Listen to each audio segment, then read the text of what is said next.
سلام جناب، خسته نباشید. ما برای روز دانشجو یه همایشی رو داریم برگزار میکنیم. میخواستیم یه سخنران دعوت کنیم. گفتیم بیایم اولین لیست افراد ممنوع سخنرانی رو چک کنیم که الکی وقتمون رو هدر ندیم.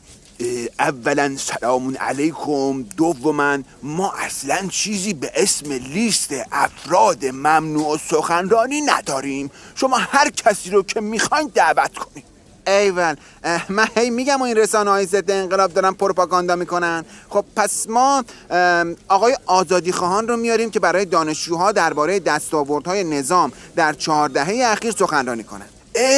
آزادی خواهان چیزه، یعنی چیز نیست، فقط یه خورده چیزه. این آقای آزادی خواهان قراره که روز دانشجو سرما بخورن. کسی هم که شدیدن سرما خورده خب گلوش میگیره دیگه، نمیتونه سخنرانی کنه دیگه. آره جدی میگین قرار سرما بخوره؟ آخه بنده خدا. خب پس ما به جاش از آقای عدالتیان دعوت میکنیم که بیاد راجع به فسادهای سیستماتیک در نظام مقدس حرف بزنه برامون.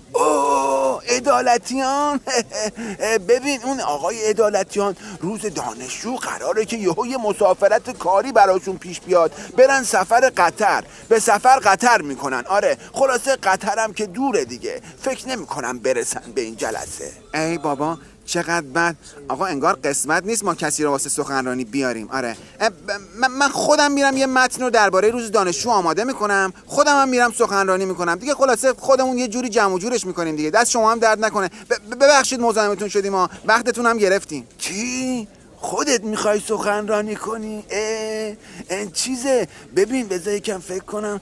آها شما خودت صبح روز دانشجو که میخوای بری سمت دانشگاه واسه سخنرانی، سوار یه پراید مسافرکشی میشی، بعد پرایده به جای اینکه بره سمت دانشگاه یهو میره یه طرف دیگه، بعد کلا شما یهویی ناپدید میشی، بعد یهویی تبدیل میشه به یه حلقه از این قتلای زنجیره‌ای و اصلا داستانی میشه. البته بازم میگم ممنوع سخنرانی نیست، یا اینا همش حادثه های غیر مترقب است که تو جمهوری اسلامی میفته. ولی خب ما لیست افراد ممنوع سخنرانی نداریم.